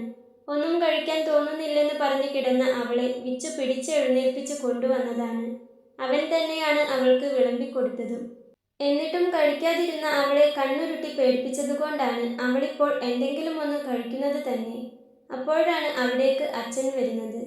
അച്ഛനും വന്ന് ചായ കുടിക്കാനായിരുന്നു. വിച്ചു, ഞാൻ ഇന്നലെ തന്നെ സുധാകരേട്ടനോട് സംസാരിച്ചു. അടുത്ത ഞായറാഴ്ച അവർ പെണ്ണു കാണാൻ വരും. അന്നേ അവർക്ക് ഒഴിവുള്ളൂ. മോൾക്ക് പഠിക്കണമെന്ന കാര്യം ഞാൻ പറഞ്ഞിട്ടുണ്ട്. അവർക്ക് അതിൽ എതിർപ്പൊന്നുമില്ലെന്ന സുധാകരേട്ടൻ പറഞ്ഞേ. നല്ലൊരു ആലോചനയാടാ. എല്ലാം കൊണ്ടും നമുക്ക് ചേരുന്നത്. അവർ വന്നു പോയിട്ട് നമുക്കൊന്ന് അന്വേഷിക്കാം. എന്നിട്ട് എന്താ വേണ്ടതെന്ന് വെച്ചാൽ ചെയ്യാമല്ലേ? പ്ലേറ്റിലേക്ക് ദോശയിട്ട് അതിലേക്ക് കറി ഒഴിച്ചുകൊണ്ട് അച്ഛൻ പറഞ്ഞു. അച്ഛൻ പറഞ്ഞത് കേട്ട് വാവാച്ചി കയ്യിലിരുന്ന ദോശ കഷ്ണം പ്ലേറ്റിലേക്ക് തന്നെ വെച്ചുപോയി. അവളുടെ ഹൃദയം നിറച്ചു പോയതുപോലെ തോന്നി. പെട്ടെന്ന് ഇങ്ങനെയൊക്കെ ഉണ്ടാകുമെന്ന് അവൾ തീരെ പ്രതീക്ഷിച്ചിരുന്നില്ല. അച്ഛൻ സുധാകരേട്ടനെ വിളിച്ച് പെണ്ണു കാണാൻ വരാൻ പറഞ്ഞത് ഒരു ഇടിത്തി പോലെയാണ് അവളുടെ കാതിൽ പതിച്ചത്. അവൾ പതിയെ വിഷ്ണുവിനെ ഒന്ന് നോക്കി. പ്രത്യേകിച്ച് യാതൊരു ഭാവവുമില്ലാതെ അവൻ അവളെ ഒന്ന് നോക്കി. അവളുടെ കണ്ണുകൾ ദയനീയമായി. ഏട്ടൻ എന്തെങ്കിലും പറയുമെന്ന് അവൾ പ്രതീക്ഷിച്ചു. അവൾ വേഗം തല കുനിച്ചു കളഞ്ഞു. അവളുടെ ഉള്ളം ഇപ്പോൾ വെട്ടിവിറയ്ക്കുന്നുണ്ട്. അത് ആർക്ക് മനസ്സിലായില്ലെങ്കിലും അവന് മനസ്സിലാകും. അവൻ ദയനീയമായി തലയും കുനിച്ചിരിക്കുന്ന വാവാച്ചിയെയും പ്രതീക്ഷയോടെ തന്നെ നോക്കിയിരിക്കുന്ന അച്ഛനെയും മാറി മാറി നോക്കി. പിന്നീട് ഒരു ദീർഘനിശ്വാസത്തോടെ കയ്യിലെടുത്ത ഒരു കഷ്ണം ദോശ വായിലേക്ക് വെച്ചു. എന്നാ അങ്ങനെയാവട്ടെ അച്ഛ, അവർ വരട്ടെ, എന്നിട്ട് എന്താന്ന് വെച്ചാൽ നമുക്ക് നോക്കാം, വിഷ്ണു പറഞ്ഞു. അവന്റെ ആ മറുപടി വാവാച്ചിയുടെ ചങ്ക് തകർത്തു കളഞ്ഞു. തന്റെ ഏട്ടനെങ്കിലും തന്നെ മനസ്സിലാക്കുമെന്ന് അവൾ കരുതിയതാണ്. പക്ഷേ വിഷ്ണുവിന്റെ വാക്കുകൾ കേട്ടപ്പോൾ ആകെയുണ്ടായിരുന്ന ഒരു താങ്ങും നഷ്ടപ്പെട്ടതുപോലെ അവൾക്ക് തോന്നി. അവൻ കഴിച്ചു കഴിഞ്ഞ് പ്ലേറ്റും എടുത്ത് കസേരയിൽ നിന്ന് എഴുന്നേറ്റു. നീ കഴിച്ചു കഴിഞ്ഞോ? എങ്കിൽ എഴുന്നേറ്റോ, പാത്രത്തിലേക്ക് നോക്കി തലയും കുനിച്ചിരിക്കുന്നവളെ കണ്ട് അവൻ പറഞ്ഞു. അവളുടെ മനസ്സിപ്പോൾ എന്തായിരിക്കുമെന്ന് അവനറിയാം. അച്ഛൻ്റെ മുൻപിൽ വെറുതെ അവളെ ഇട്ടുകൊടുക്കേണ്ടെന്ന് അവന് തോന്നി. കുറച്ചു സമയം മുറിയിലിരുന്ന് എന്തോ ആലോചിച്ച ശേഷം അവൻ ബൈക്കിന്റെ താക്കോലും എടുത്ത് താഴേക്ക് നടന്നു. അമ്മേ, ഞാനിപ്പോ വരാം, അത്രമാത്രം പറഞ്ഞുകൊണ്ട് പിന്നെ അവിടെ നിൽക്കാതെ വിഷ്ണു പുറത്തേക്ക് നടന്നു. അവന്റെ വണ്ടി അകന്നു പോകുന്നത് മുകളിലെ ജനലിനോരം നിന്ന വാവാച്ചി കാണുന്നുണ്ടായിരുന്നു. നിറഞ്ഞ കണ്ണുകളോടെ അവൻ പോയ വഴിയെ അവൾ അങ്ങനെ ഒത്തിരി നേരം നോക്കി നിന്നു. പുറത്തിറങ്ങിയ വിഷ്ണുവിന്റെ മനസ്സിൽ ഒരു കൂട്ടം ചിന്തകളായിരുന്നു. അച്ഛനോട് ഇപ്പോൾ എതിർത്ത് സംസാരിച്ചാൽ കാര്യം വഷളാകുമെന്ന് അവനറിയാം. കാര്യവും കാരണവും ഒക്കെ ബോധിപ്പിക്കേണ്ടി വരും. തൽക്കാലം അത് വേണ്ട. അവന്റെ വണ്ടി നേരെ പോയത് അമലിന്റെ വീട്ടിലേക്കായിരുന്നു. അമലും അവന്റെ വാവാച്ചിയും മാത്രമായിരുന്നു അപ്പോൾ അവന്റെ ഉള്ളിലുണ്ടായിരുന്നത്. വിഷ്ണുവിന്റെ വണ്ടി നേരെ വന്നു നിന്നത് അമലിന്റെ വീട്ടിലായിരുന്നു. ഒരു പൂമുഖവും ഹാളും 2 മുറിയും അടുക്കളയും ബാത്റൂമുമുള്ള സാധാരണ ഒരു ഒതുങ്ങിയ ഒരു ചെറിയ വാർപ്പുവീടായിരുന്നു അവൻ്റേത്. വീടിന്റെ പണിയെല്ലാം കഴിഞ്ഞിട്ടുണ്ട്, പക്ഷേ മുഴുവൻ കടത്തിലാണ്. വണ്ടിയുടെ ശബ്ദം കേട്ട് അടുക്കളവശത്തു നിന്നും അമലിന്റെ അമ്മ ഉമ്മറത്തെ മുറ്റത്തേക്ക് വന്നെത്തി നോക്കി. വിഷ്ണുവിനെ കണ്ട് അവരൊന്ന് പുഞ്ചിരിച്ചു. ആരിത്, വിച്ചുവോ? കുറേ ആയല്ലോ കണ്ടിട്ട്. മോൻ എപ്പോ വന്നു? അമ്മ നനഞ്ഞ കൈ സാരിത്തുമ്പിൽ തുടച്ചുകൊണ്ട് അവനോട് ചോദിച്ചു. ഇന്നലെ രാത്രി. അവൻ എവിടെ അമ്മേ? ഉറങ്ങാണോ? വിഷ്ണു ചോദിച്ചു. ഉറങ്ങാണ്. ഓട്ടോ ഓടിയെത്തുമ്പോൾ നേരം വെളുത്തിരുന്നു. മോൻ ചെല്ല്, അമ്മ ചായ എടുക്കാം, അമ്മ പറഞ്ഞു. ചായയൊന്നും വേണ്ട അമ്മേ, ഞാനിപ്പോ കുടിച്ചു വന്നതേയുള്ളൂ, അവൻ പറഞ്ഞു. സാരില്ല, ഒരു ഗ്ലാസ് ചായയൊക്കെ കുടിക്കാം. നിന്നെ കണ്ടിട്ട് എത്രയായി? ഇനി എന്നാ തിരിച്ചു പോകുന്നേ? കുറേ ദിവസം ലീവുണ്ടോ? അമ്മ ചോദിച്ചു. ഇല്ല അമ്മേ, നാളെ രാവിലെ പോകും. വെയ്യ, മടുത്തു. എല്ലാ ആഴ്ചയും വന്നു പോയാലോ എന്ന് വിചാരിക്കാൻ ഞാൻ. അങ്ങനെ പറ്റുമെങ്കിൽ അതാ നല്ലത്. ഇടയ്ക്ക് വന്നു പോയാൽ വീട്ടിലുള്ളവർക്കും ഒരു സമാധാനമാണ്, അമ്മ പറഞ്ഞതും അവനൊന്ന് ചിരിച്ചു. മോൻ ചെല്ല്, അവൻ മുറിയിലുണ്ട്. അവൻ അമ്മയെ നോക്കി ഒന്ന് ചിരിച്ചുകൊണ്ട് അകത്തേക്ക് നടന്നു. അവൻ അകത്തേക്ക് കയറിപ്പോകുന്നത് നോക്കി നിന്ന അമ്മയുടെ കണ്ണുകൾ എന്തിനോ നിറഞ്ഞു. 2 പേരും തനിക്ക് ഒരുപോലെയാണ്. വിഷ്ണു നല്ലൊരു നിലയിലെത്തിയതിൽ സന്തോഷമേയുള്ളൂ. പക്ഷേ പഠിക്കാനുള്ള കഴിവുണ്ടായിട്ടും കുടുംബത്തിനു വേണ്ടി കഷ്ടപ്പെട്ട് തൻ്റെ മകൻ്റെ ജീവിതം ഇങ്ങനെയായി പോയല്ലോ എന്നോർത്ത് ആ അമ്മ വേദനിച്ചു. എല്ലു തേയ്മാനം കൊണ്ട് കഷ്ടപ്പെടുന്ന കാലിലേക്ക് അവർ വേദനയോടെ നോക്കി. ഒരിത്തിരി അവധിയുണ്ടായിരുന്നേൽ എന്തെങ്കിലും ജോലിക്ക് പോകാമായിരുന്നു. എങ്കിൽ തൻ്റെ കുഞ്ഞിൻ്റെ കഷ്ടപ്പാട് അല്പമെങ്കിലും കുറഞ്ഞേനെ. എപ്പോഴത്തെയും പോലെ അവരുടെ കണ്ണുകൾ നിറഞ്ഞൊഴുകി. അവരത് കൈകൊണ്ട് അമർത്തി തുടച്ചു. വിഷ്ണു പതിയെ അകത്തെ മുറിയിലേക്ക് നടന്നു. മുറിയുടെ വാതിൽ പാതി ചാരി വെച്ചിട്ടേയുള്ളൂ. അവൻ പതിയെ വാതിൽ തുറന്നു. കട്ടിലിൽ തളർന്നുറങ്ങുന്ന അമൽ. വിഷ്ണു അവനെ ഒന്ന് നോക്കി നിന്നു. പിന്നെ പതിയെ അവനരികിൽ വന്നിരുന്നു. അവനെ തന്നെ അങ്ങനെ നോക്കിയിരിക്കുമ്പോൾ വിഷ്ണുവിൻ്റെ ചുണ്ടിലൊരു പുഞ്ചിരി വിരിഞ്ഞു. അവൻ അമലിൻ്റെ മുടിയിലൂടെയൊന്ന് തലോടി. കൂട്ടുകാരനല്ല, കൂടപ്പിറപ്പാണ്. കൂടെ പിറക്കാതെ തൻ്റെ കൂടപ്പിറപ്പ് ആയവൻ. അല്പം നേരം അവനെ അങ്ങനെ നോക്കിയിരുന്ന ശേഷം വിഷ്ണു പതിയെ അവനെ വിളിക്കാനൊരുങ്ങി. പക്ഷേ എന്തോ വിഷ്ണുവിന് അതിന് തോന്നിയില്ല. പകല് മുഴുവൻ പണിയെടുത്ത് അതും കഴിഞ്ഞ് ആ ക്ഷീണവും വെച്ച് നേരം വെളുക്കുന്നത് വരെ ഓട്ടം ഓടി വന്ന് കിടക്കുന്നവനാണ്. ഉറങ്ങട്ടെ, വിഷ്ണു കരുതി. വിഷ്ണുവും തലേന്ന് ഉറങ്ങിയിട്ടില്ല. ജോലി ചെയ്ത് തീർക്കുമ്പോൾ തന്നെ രാത്രി 12 മണി ആയിട്ടുണ്ട്. അതും കഴിഞ്ഞ് വാവാച്ചിയുടെ മുറിയിൽ പോയി തിരിച്ചു വരുമ്പോൾ വീണ്ടും സമയം വൈകി. പിന്നീട് ഓരോന്ന് ആലോചിച്ച് കിടന്നിട്ട് ഉറക്കം വന്നതുമില്ല. പുലർച്ചയ്ക്ക് എപ്പോഴോ ആണ് ഒന്നുറങ്ങിയത്. അമൽ അങ്ങനെ കിടന്നുറങ്ങുന്നത് കാണുമ്പോൾ വിഷ്ണുവിനും ഉറക്കം വരുന്നുണ്ടായിരുന്നു. അവനും പതിയെ അമലിന്റെ അരികിലായി ആ കട്ടിലിലേക്ക് കിടന്നു. കിടന്ന് അധികം സമയം വേണ്ടി വന്നില്ല. വിഷ്ണുവും ഉറങ്ങിപ്പോയിരുന്നു. ചായയും എടുത്തു വെച്ച് അവരെ വിളിക്കാൻ വന്ന അമ്മ കാണുന്നത് 2 പേരും കട്ടിലിൽ കിടന്നുറങ്ങുന്നതാണ്. പണ്ടും ഇങ്ങനെ തന്നെയാണ്. വിഷ്ണു ഇവിടെ വന്നും ഉറങ്ങും, അമൽ അവിടെ പോയും ഉറങ്ങും. ഏറെ നാളുകൾക്ക് ശേഷം അങ്ങനെ ഒരു കാഴ്ച കണ്ടതും അമ്മയുടെ ചുണ്ടിലൊരു പുഞ്ചിരി വിരിഞ്ഞു. അവര് ആ ചിരിയോടെ തന്നെ വാതിലും ചാരി വെച്ച് അടുക്കളയിലേക്ക് നടന്നു. സമയം വീണ്ടും കടന്നുപോയി. ഇപ്പൊ വരാമെന്നും പറഞ്ഞ് വേറെയൊന്നും പറയാൻ നിൽക്കാതെ ഇറങ്ങിപ്പോയതാണ് വിഷ്ണു. ഇത്ര നേരമായിട്ടും അവനെ കാണാതെ അവന്റെ അമ്മ അവന്റെ ഫോണിലേക്ക് വിളിച്ചു. ഫോൺ റിംഗ് ചെയ്യുന്ന ശബ്ദം കേട്ടാണ് അമൽ കണ്ണു തുറന്നത്. തന്റെ ഫോണിന്റെ ശബ്ദമല്ല. അതും ആലോചിച്ചുകൊണ്ട് തിരിഞ്ഞു നോക്കിയപ്പോഴാണ് തന്റെ അരികിലായി കിടന്നുറങ്ങുന്ന വിച്ചുവിനെ കണ്ടത്. ശരിക്കും പറഞ്ഞാൽ അമലൊന്ന് ഞെട്ടിപ്പോയിരുന്നു. അവനെ അവിടെ ഒട്ടും പ്രതീക്ഷിച്ചിരുന്നില്ല. അമൽ എഴുന്നേറ്റിട്ടും വിഷ്ണു എഴുന്നേറ്റിട്ടില്ല. എടാ വിച്ചു, എഴുന്നേറ്റേ, ഫോൺ അടിയുന്നു, പറഞ്ഞുകൊണ്ട് അമൽ വിച്ചുവിനെ തട്ടി വിളിച്ചു. എവിടെ, അവൻ അറിയുന്നു പോലുമില്ല. അമൽ വിച്ചുവിന്റെ ഫോൺ എടുത്തു നോക്കി. വീട്ടിൽ നിന്നും അമ്മയാണ്. അമൽ കോൾ എടുത്ത് ഫോൺ കാതോട് ചേർത്തു. ഹലോ അമ്മേ, അമലാണ്. വിച്ചു ഇവിടെയുണ്ട്. ഇവിടെ വന്ന് നല്ല ഉറക്കം. വിളിച്ചിട്ട് അറിയുന്നു പോലുമില്ല, അമൽ പറഞ്ഞു. ആണോ, ഇവിടെ നിന്ന് ഇപ്പൊ വരാമെന്നും പറഞ്ഞു പോയതാ. ഇത്ര നേരായിട്ടും കാണാത്തത് കൊണ്ട് വിളിച്ചു നോക്കിയതാ, അമ്മ പറഞ്ഞു. എന്തേലും പറയാനുണ്ടോ അമ്മേ, അമൽ ചോദിച്ചു. ഏയ് ഇല്ല, അമ്മ കാണാത്തത് കൊണ്ട് വിളിച്ചു നോക്കിയതാ. എന്നാ ശരി, മോനും ഉറങ്ങായിരുന്നില്ലേ, കിടന്നോ, അമ്മ വെക്കാണ്, പറഞ്ഞുകൊണ്ട് അമ്മ ഫോൺ വെച്ചു. ഫോൺ വെച്ചു കഴിഞ്ഞതും അമൽ വിച്ചുവിനെ ഒന്ന് നോക്കി. ഇവനിതെപ്പോ വന്നു കിടന്നു? ആ ചിന്തയോടെയാണ് അമൽ എഴുന്നേറ്റത്. അമൽ ചെന്ന് കുളിച്ച് ഫ്രഷായി വരുമ്പോഴും വിഷ്ണു നല്ല ഉറക്കത്തിലാണ്. ഇവനിതെന്തു പറ്റി? രാത്രി കക്കാൻ പോയിരുന്നോ? ഇങ്ങനെ കിടന്നുറങ്ങാൻ? അമൽ ചിന്തിച്ചു പോയി. ഡാ വിച്ചു, എഴുന്നേറ്റേ! അമൽ അവനെ വീണ്ടും തട്ടി വിളിച്ചു. വിഷ്ണു ഒരു മൂളലോടെ ഒന്നുകൂടി ചുരുണ്ടു കിടന്നു. ഇവനിതെന്താ രാത്രി ഉറങ്ങാതെ ഓട്ടമോടിയ എന്നേക്കാളും ഉറക്കോ? അമൽ ചിന്തിച്ചു പോയി. പെട്ടെന്നാണ് അമലിന് ഇന്നലത്തെ കാര്യങ്ങൾ ഓർമ്മ വന്നത്. സുധാകരേട്ടൻ പറഞ്ഞ കാര്യങ്ങളും ഇന്നലെ രാത്രി വിഷ്ണു വിളിച്ചതും എല്ലാം ഓർത്തു നോക്കിയപ്പോൾ അവനൊന്ന് ഞെട്ടി. ഇനി വീട്ടിൽ എന്തെങ്കിലും അറിഞ്ഞു കാണുമോ? അവിടെ എന്തെങ്കിലും പ്രശ്നമുണ്ടായി കാണുമോ? ഇന്നലെ ഉറങ്ങാത്തത് കൊണ്ടാണോ ഇവൻ ഇവിടെ വന്ന് ഇങ്ങനെ കിടന്നുറങ്ങുന്നേ? അങ്ങനെ എല്ലാം അറിഞ്ഞെങ്കിൽ തന്നെ ഇവന് എന്നോട് പ്രശ്നമൊന്നുമില്ലേ? എന്തൊക്കെയോ ചോദ്യങ്ങൾ അമലിന്റെ ഉള്ളിലേക്ക് വന്നുകൊണ്ടിരുന്നു. എല്ലാത്തിനും ഉത്തരം കിട്ടണമെങ്കിൽ ഇവൻ ഉണരണം. അവൻ വേഗം വിഷ്ണുവിനെ വീണ്ടും തട്ടി വിളിച്ചു. ഡാ വിച്ചു, എഴുന്നേറ്റേടാ! അമൽ അവന്റെ തോളിൽ പിടിച്ചു കുലുക്കി.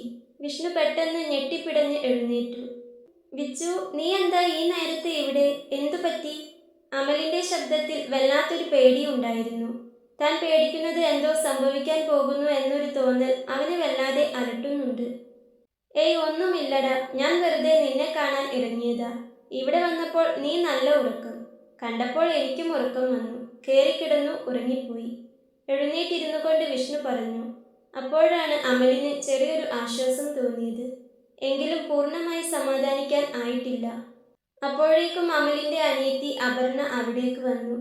എഴുന്നേറ്റോ? എന്തൊരു ഉറക്കാ ഇത്! അയ്യേ, മോശം! അവൾ വിച്ചുവിനെ കളിയാക്കിക്കൊണ്ട് ചോദിച്ചു. അവൾക്കും വാവാച്ചിയുടെ അതേ പ്രായമാണ്. നീ ഇങ്ങ് വന്നേ! വിഷ്ണു അവളെ അരികിലേക്ക് വിളിച്ചു. അവൾ അരികിലെത്തിയതും അവൻ അവളുടെ ചെവിയിൽ പിടിച്ചു. നീ എന്നെ കളിയാക്കുന്നോടി കാന്താരി? ആ വിടു വിച്ചേട്ടാ, വേദനിക്കുന്നു, അവൾ ചിണുങ്ങിക്കൊണ്ട് പറഞ്ഞു. പിന്നെ വേദന? കള്ളം പറയുന്നോടി. ശരിക്കും നിനക്ക് വേദനിച്ചോ? അവൻ കണ്ണുരുട്ടി ചോദിച്ചതും അവൾ ഇല്ലെന്ന് കണ്ണു ചിമ്മി കാണിച്ചു. അവൻ അവളുടെ ചെവിയിൽ നിന്നും പിടിവിട്ടു. ശേഷം ചിരിച്ചുകൊണ്ട് പോക്കറ്റിൽ നിന്നും അവൾക്കായി വാങ്ങിയ ചോക്ലേറ്റ് എടുത്തു കൊടുത്തു. അത് പതിവുള്ളതാണ്. താങ്ക് യു, ചിരിയോടെ പറഞ്ഞുകൊണ്ട് അവൾ അത് കയ്യിൽ വാങ്ങി. ശേഷം പുറത്തേക്ക് നടന്നു. അവരെ തന്നെ നോക്കി നിന്ന അമലിന്റെ ഉള്ളിൽ എന്തോ ഒരു കുറ്റബോധം. ഇവരെപ്പോലെ തന്നെയായിരുന്നു താനും വാവാച്ചിയും. ഇവരിപ്പോഴും ആങ്ങളെയും പെങ്ങളും തന്നെയാണ്. തങ്ങൾക്കിടയിലാണ് ഇഷ്ടവും പ്രേമവും കടന്നു വന്നത്. നീ വന്നേ, ഞാൻ ചായ കുടിച്ചില്ല, പറഞ്ഞുകൊണ്ട് അമൽ മുറിക്ക് പുറത്തേക്ക് നടന്നു. അപ്പോഴേക്കും അമ്മ രണ്ടു പേർക്കും ഉള്ളത് മേശപ്പുറത്ത് വിളമ്പി വെച്ചിരുന്നു. അമ്മ സ്നേഹത്തോടെ വിളമ്പി വെച്ചതുകൊണ്ട് തന്നെ അത് തള്ളിക്കളയാൻ വിഷ്ണുവിന് തോന്നിയില്ല. അവനും അമലിനൊപ്പം ഇരുന്ന് ചായ കുടിച്ചു. പുട്ടും കടലക്കറിയുമായിരുന്നു. അമലെ, നിനക്ക് തിരക്കില്ലേ? നമുക്കൊന്ന് നടന്നിട്ട് വരാം, വിഷ്ണു പറഞ്ഞു. നേരത്തെ ഉണ്ടായിരുന്ന ആ ചെറിയ ആശ്വാസം ഇപ്പോൾ പാടെ പോയിരിക്കുന്നു. വിഷ്ണുവിന് കാര്യമായിട്ട് എന്തോ പറയാനുണ്ട്. അമൽ ചിന്തിച്ചു. വാടാ, ഒന്ന് നടന്നിട്ട് വരാം. അമൽ ഒന്നും പറയുന്നില്ലെന്ന് കണ്ട് വിഷ്ണു അതും പറഞ്ഞ് മുൻപിൽ നടന്നു. അമൽ യാന്ത്രികമായി തന്നെ അവന് പിറകെയും. അവർ നേരെ ചെന്നത് അമലിന്റെ വീടിന്റെ തൊട്ടപ്പുറത്തുള്ള പാറപ്പുറത്തേക്കാണ്. വിഷ്ണു ആ പാറയിൽ ചെന്ന് തലയ്ക്ക് കൈയും കൊടുത്ത് മലർന്നു കിടന്നു. അമൽ അവനെ തന്നെ നോക്കിക്കൊണ്ട് അവന്റെ അരികിലായിരുന്നു. അല്പസമയത്തേക്ക് അവർ രണ്ടുപേരും ഒന്നും പറഞ്ഞില്ല. ഡാ അമലെ, നമ്മൾ തമ്മിൽ എന്തെങ്കിലും ഫോർമാലിറ്റി ഉണ്ടോ? അല്പസമയത്തിന് ശേഷം വിഷ്ണു അമലിനോട് ചോദിച്ചു. അമലൊന്ന് ഞെട്ടി. ഇല്ല, എന്തേടാ? അമൽ പതിയെ പറഞ്ഞു. നിനക്ക് നിനക്ക് എന്നോട് എന്തേലും പറയാനുണ്ടോ? വിഷ്ണു ചോദിച്ചു. വിഷ്ണു ഇപ്പോഴും അമലിനെ നോക്കുന്നില്ല. പക്ഷെ അമലിന്റെ കണ്ണുകൾ ഇപ്പോഴും വിഷ്ണുവിന്റെ മുഖത്ത് തന്നെയാണ്. ഇല്ല. അത് പറയുമ്പോൾ മാത്രം അമൽ അവന്റെ മുഖത്തേക്ക് നോക്കിയില്ല. കുറ്റബോധം കൊണ്ട് അവനാകെ തളർന്നു പോയിരുന്നു. വിഷ്ണു എന്തൊക്കെയോ അറിഞ്ഞിട്ടുണ്ടെന്ന് അവന് മനസ്സിലായി. വിഷ്ണു ഒന്നും പറഞ്ഞില്ല. കുറച്ചു സമയം കൂടി കണ്ണടച്ചങ്ങനെ കിടന്നു. വാവാച്ചിക്ക് ഒരു ആലോചന. സുധാകരേട്ടൻ കൊണ്ടുവന്നതാ. ഗവൺമെന്റ് കോളേജിൽ മാഷാണ്. അമ്മയും അച്ഛനും ഒക്കെ മാഷുമാരാണ്. ഒറ്റ മോൻ. എല്ലാവരും പറയുന്നു നല്ലതാണെന്ന്. അച്ഛൻ്റെ സംസാരത്തിൽ അച്ഛൻ ഇത് നടത്തുമെന്നാണ്. അടുത്ത ഞായറാഴ്ച അവർ പെണ്ണു കാണാൻ വരുന്നുണ്ട്. ആലത്തൂരാണ് സ്ഥലം. വിഷ്ണു പറഞ്ഞതും അമലിന്റെ ഉള്ളൊന്ന് പിടഞ്ഞു. മുൻപേ അറിഞ്ഞതാണ്. ഇത് തന്നെയാണ് പറയാൻ പോകുന്നതെന്ന് പ്രതീക്ഷിച്ചതുമാണ്. എങ്കിലും മുഖത്തെ ചോര വാർന്നു പോയതുപോലെ അവൻ വിളറി വെളുത്തു. ഒന്നനങ്ങാൻ പോലും കഴിയാതെ അവൻ ശില കണക്കെ ഇരുന്നു പോയി. ശ്വാസം പോലും എടുക്കാൻ മറന്നതുപോലെ. കൈകൾ അറിയാതെ വിറയ്ക്കുന്നുണ്ടായിരുന്നു. വിഷ്ണു ഇപ്പോഴും അമലിനെ നോക്കുന്നേയില്ല. ആണോ? നല്ലതാണെങ്കിൽ അത് നടക്കട്ടെ വിച്ചു. അവളുടെ ഭാഗ്യമായിരിക്കും. ഒന്നും പറയാതെ ഇരിക്കാൻ പറ്റാത്തതുകൊണ്ട് മാത്രം അമൽ തപ്പിത്തടഞ്ഞുകൊണ്ട് പറഞ്ഞു. അവന്റെ വാക്കുകൾ തൊണ്ടയിൽ കുടുങ്ങുന്നുണ്ടായിരുന്നു. വിഷ്ണുവിന് മനസ്സിലാകുന്നുണ്ടായിരുന്നു അമലിന്റെ ശബ്ദം ഇടറുന്നത്. അവന്റെ മുഖത്തേക്ക് നോക്കാതെ തന്നെ ആ മുഖത്തെ ഭാവം എന്തായിരിക്കുമെന്നും മനസ്സിലാകുന്നുണ്ട്. വിഷ്ണു പതിയെ എഴുന്നേറ്റിരുന്നു. എനിക്ക് ചിന്തിക്കാൻ പോലും പറ്റുന്നില്ലടാ, അവൾക്ക് കല്യാണപ്രായമായെന്ന്. അവളെ ഒത്തിരി ദൂരേക്ക് പറഞ്ഞയക്കുന്നത് ആലോചിക്കുമ്പോൾ തന്നെ നെഞ്ചു പിടിക്കുക. ഞാൻ ഞാൻ അവളെ നിനക്ക് തന്നേക്കട്ടേടാ. നിനക്ക് നിനക്ക് വേണോ അവളെ? പറഞ്ഞുകൊണ്ടിരിക്കുന്നതിനിടയിൽ പെട്ടെന്ന് വിഷ്ണു അമലിന്റെ മുഖത്തേക്ക് നോക്കി ചോദിച്ചതും അമൽ ഞെട്ടിവിറച്ചു. ഒരിക്കലും പ്രതീക്ഷിച്ചിരുന്നില്ല അമൽ ഇങ്ങനെയൊന്ന്. നിനക്ക് നിനക്ക് അവളെ ഇഷ്ടാണോടാ? ഇത്തവണ സ്വരം ഇടറിയത് വിഷ്ണുവിൻ്റെതാണ്. അവന്റെ കണ്ണുകൾ നിറഞ്ഞു വന്നിരുന്നു. അവന്റെ ഉള്ളിൽ കരഞ്ഞു തളർന്നു കിടക്കുന്ന അവന്റെ വാവാച്ചിയും ഒന്നും ചെയ്യാൻ പറ്റാത്തതുപോലെ നിസ്സഹായനായി നടക്കുന്ന അമലും മാത്രമേ ഉണ്ടായിരുന്നുള്ളൂ. അമൽ ഒന്നും പറയാതെ, കേട്ടത് വിശ്വസിക്കാൻ പോലും ആവാതെ അവനെ തന്നെ നോക്കിയിരിക്കുകയാണ്. വിഷ്ണു അമലിന്റെ തോളിൽ കൈവച്ചു. എടാ, ഇനിയും നീ ഇങ്ങനെ അഭിനയിക്കണോ? നിനക്ക് അവളെ ഇഷ്ടമാണെന്നും അവൾക്ക് നിന്നെ ജീവനാണെന്നും എനിക്കറിയാം. എനിക്ക് ആദ്യമേ എന്തൊക്കെയോ സംശയങ്ങൾ ഉണ്ടായിരുന്നു. നിന്നെ തന്നെ നോക്കി നിൽക്കുന്ന എൻ്റെ വാവാച്ചിയെയും അവൾ അടുത്തുണ്ടാകുമ്പോൾ നോക്കാതിരിക്കാൻ പ്രയാസപ്പെടുന്ന നിന്നെയും ഞാൻ കാണുന്നുണ്ടായിരുന്നു. പക്ഷേ നിങ്ങൾ രണ്ടുപേരും ഒന്നും പറയാതെ എനിക്കെങ്ങനെയാ ഇതെല്ലാം വ്യക്തമായി മനസ്സിലാകുന്നേ? നിങ്ങൾ രണ്ടുപേർക്കും എന്നോട് എന്തും പറയാനുള്ള സ്വാതന്ത്ര്യം ഞാൻ തന്നിട്ടുണ്ട്. എന്നിട്ടും അത് പോട്ടെ.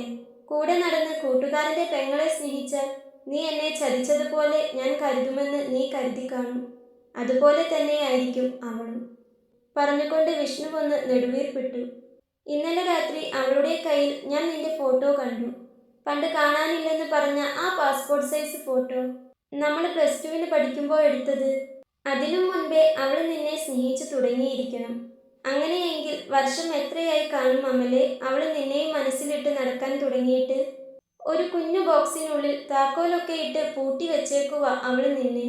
എല്ലാവരുടെയും മുൻപിൽ ഒന്ന് കരയാൻ പോലും പറ്റാതെ പിടിച്ചു നിന്ന അവള് ഇന്നലെ രാത്രി മുഴുവൻ നിന്റെ ഫോട്ടോയും വെച്ച് കരഞ്ഞു കരഞ്ഞ് തളർന്ന ഉറങ്ങിയത്. നിന്റെ അവസ്ഥയും മറിച്ചല്ലെന്ന് എനിക്കറിയാം. വിഷ്ണു പറയുന്നത് കേട്ട് ഒന്നും പറയാനാവാതെ തളർന്നു നിൽക്കുകയാണ് അമൽ. അവനറിയാം അവള് അവനെ അത്രയേറെ സ്നേഹിക്കുന്നുണ്ടെന്ന്. അതിനേക്കാൾ കൂടുതൽ അവനും സ്നേഹിക്കുന്നുണ്ട് അവളെ. പക്ഷേ നിവർത്തികേട് കൊണ്ട് അത് പുറത്ത് കാണിക്കാൻ പറ്റില്ലെന്ന് മാത്രം. അതുകൊണ്ട് തന്നെ അവൾ കരഞ്ഞു തളർന്നിരിക്കുകയാണെന്ന് ആലോചിക്കുമ്പോഴേ അമലിന് നെഞ്ചു വേദനിച്ചു.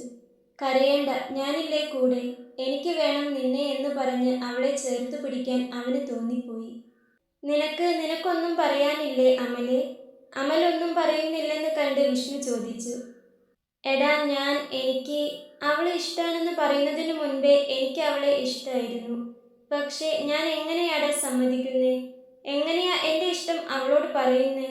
എല്ലാം അറിയുമ്പോൾ കൂടെ നടന്ന് ഞാൻ നിന്നെ ചതിച്ചെന്ന് നീ കരുതിയാൽ എൻ്റെ കൂടെ വന്ന് അവൾ കഷ്ടപ്പെടുന്നത് ആലോചിച്ചപ്പോൾ എല്ലാം ഉള്ളിലൊതുക്കാനേ പറ്റിയുള്ളൂടാ. അവൾ ഒത്തിരി തവണ എൻ്റെ പിന്നാലെ നടന്നിട്ടുണ്ട്. ഉള്ളിൽ ഇഷ്ടമുണ്ടായിട്ടും കണ്ടില്ലെന്ന് നടിച്ചിട്ടേ ഉള്ളൂ ഞാൻ. അവസാനം എന്നെ ഇനിയും ബുദ്ധിമുട്ടിക്കരുതെന്ന് തോന്നിയതുകൊണ്ടാകും അവൾ എൻ്റെ അരികിലേക്ക് വരാതെ ദൂരെ നിന്ന് നോക്കി നിൽക്കാൻ തുടങ്ങിയത്. ഞാൻ മൈൻഡ് ചെയ്യാതെ ആവുമ്പോൾ അവൾ എല്ലാം മറന്നോളും, എന്നെ വെറുത്തോളും എന്ന് കരുതി. പക്ഷേ ഇന്നലെ സുധാകരേട്ടൻ നാരായണേട്ടനോട് പറയുന്നത് കേട്ടപ്പോൾ എനിക്ക് വയ്യ വിച്ചു. എനിക്ക് അവളെ ഇഷ്ടം. പക്ഷേ എനിക്കതിനുള്ള യോഗ്യതയില്ല. ഇപ്പോൾ ഇത്തിരി കരഞ്ഞാലും അവൾക്ക് സന്തോഷവും സുഖവും കിട്ടുമെന്നാണെങ്കിൽ അത് നടക്കട്ടെടാ. ഞാൻ എങ്ങനെയെങ്കിലും. അമൽ കരഞ്ഞു പോയിരുന്നു. അവൻ നിറഞ്ഞൊഴുകിയ കണ്ണുകൾ ഷർട്ടിൻ്റെ കയ്യിൽ അമർത്തി തുടച്ചു. അമൽ കരയുന്നത് കണ്ടു നിൽക്കാനുള്ള ശക്തിയും മനസ്സും വിഷ്ണുവിനില്ലായിരുന്നു. അവൻ അമലിൻ്റെ കയ്യിൽ പിടിച്ചു. എടാ, നീ എന്നെ ഇങ്ങനെയാണോ മനസ്സിലാക്കിയത്? എനിക്ക് നീയും വാവാച്ചിയും ഒരുപോലെയല്ലേ? അവളെ നിനക്ക് തരാൻ പറ്റുകയാണെങ്കിൽ ഞാനല്ലേടാ അതിൽ ഏറ്റവും കൂടുതൽ സന്തോഷിക്കുക. നിന്നെ അവൾ സ്നേഹിച്ചതിൽ അവളെ കുറ്റം പറയാൻ പറ്റില്ല. നിന്നെ ആർക്കാടാ ഇഷ്ടമാകാത്തത്? വിഷ്ണു അവൻ്റെ നിറഞ്ഞ കണ്ണുകൾ തുടച്ചു കൊടുത്തുകൊണ്ട് പറഞ്ഞു. പിന്നെ നിന്റെ ഈ ത്യാഗം കൊണ്ട് നിങ്ങൾ രണ്ടുപേരുടെയും ജീവിതം തകരുകയേ ഉള്ളൂ. പൈസയ്ക്കും സമ്പത്തിനും അവൾക്ക് സന്തോഷം കൊടുക്കാൻ പറ്റുമെന്ന് നിനക്ക് തോന്നുന്നുണ്ടെങ്കിൽ അത് നിന്റെ വെറും തോന്നല. അവളുടെ സുഖവും സന്തോഷവും ഒക്കെ നീയാ. നിന്റെ പൈസയും ജോലിയും ഒന്നും നീ ആലോചിക്കേണ്ട. അതൊക്കെ ഉണ്ടാകും. ഇപ്പോൾ നീ നിന്റെ മനസ്സിലുള്ളത് അവളോട് തുറന്നു പറയും. പാവം, അതിന് ഒരിത്തിരി ആശ്വാസം കിട്ടിക്കോട്ടെ. ഞാൻ ഇങ്ങനെ പറയുമ്പോൾ നീ കരുതുന്നുണ്ടാകും ഞാൻ എന്തൊരു ഏട്ടനാണെന്ന്.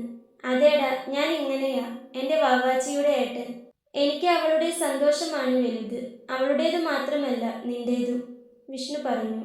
അമൽ അവനെ തന്നെ നോക്കി നിൽക്കുകയാണ്. അവരെന്തായാലും വന്ന് പെണ്ണു കണ്ടു പോട്ടെ.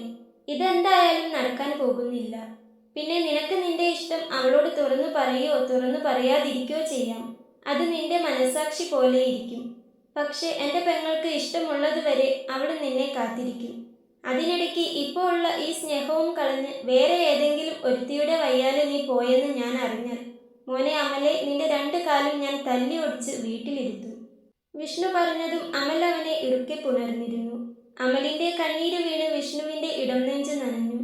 വിഷ്ണുവിന്റെ ചുണ്ടിലൊരു പുഞ്ചിരി വിരിഞ്ഞു. ഒരു നിമിഷത്തെ ചേർത്ത് പിടിക്കലിന് ശേഷം വിഷ്ണു അവനെ നീക്കി നിർത്തി. അയ്യേ, നീ എന്താ എൻ്റെ കെട്ടിയോളോ, എൻ്റെ നെഞ്ചിൽ ചേർന്നു നിന്ന് കരയാൻ?